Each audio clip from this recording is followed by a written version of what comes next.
balak po namin yung mga Mercy, dadagdagan po namin ito ng panibago 200 yata. Kaya po, siyempre, sabi ko nga po, ang senior citizen natin, 11,000. Tapos, 200 lang po idadagdag natin.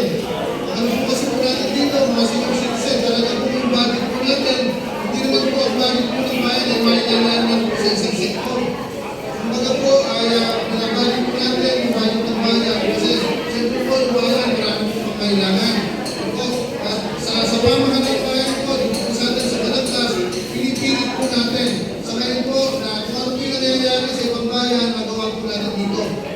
Sinecheck po natin sa mga pagkakito, lalo-lalo na yung parang po sa tao, yung parang po sa inyo. Yung nangyayari po sa ibang bayan, ay mangyayari po sa bayan po natin. Ako po talaga ay yun po yung target ko.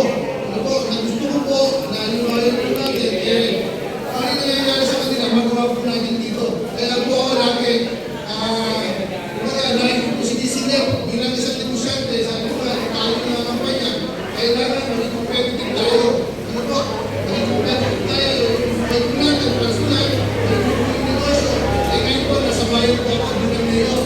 Kaya kailangan po, sabi ko nga po, mahilig ako, tinitingnan ko yung bayan kung ano yung nangyayari. Hindi po tayo naiingit, pero dapat po, mangyayari po sa bayan po natin, nangyayari sa kanila. Ano po?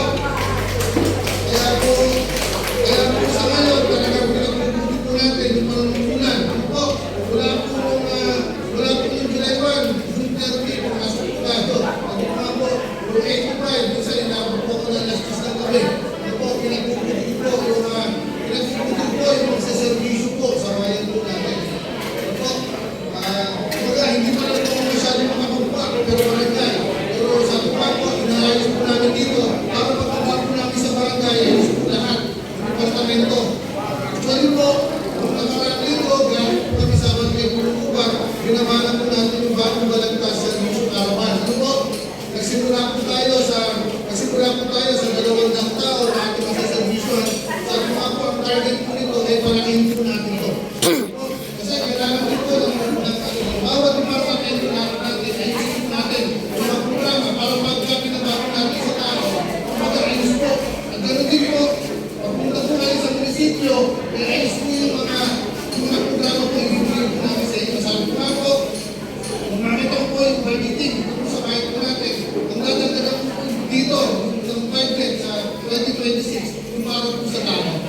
Ako, yung mga katulong po sa inyo, nakita ko po kasi, kung sa gamot, ako sa mga high school natin, ako sa inyo mga senior citizen, yung hindi ko, wala nga, para kumali nito kaya, pero sabi ko nga, kung kaya natin dagdagan, masigit po sa atin, gagawin natin sa senior citizen. Ito po, at mga PWD, so,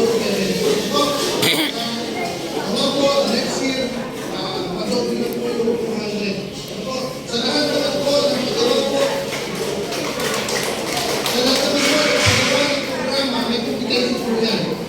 Ano po, hindi po po pwede na magagawa lang po tayo magawa na nagbibigay sa tao ng programa. Ano po, ako naman po, kaya sabi ko nga, sa loob ng mula pagkabata, ako na po nag-manage ng pera ko. Ano po, hanggang sa nagtaganap po ito po eh. Siguro, yung pinagdalang kayo dito, kasi nga po, darating ako sa punto na ganito, na buong bayan ay kumbaga ay ako ay mapupulan. Ano po, kaya po sa mga senior citizen dito, maraming salamat po sa inyo. Ano po, at sa inyo po, sa akin ako sa inyo ng ilang landas sa inyo. Please po, palakpakan po natin, Mayor Adrian J. Santiago.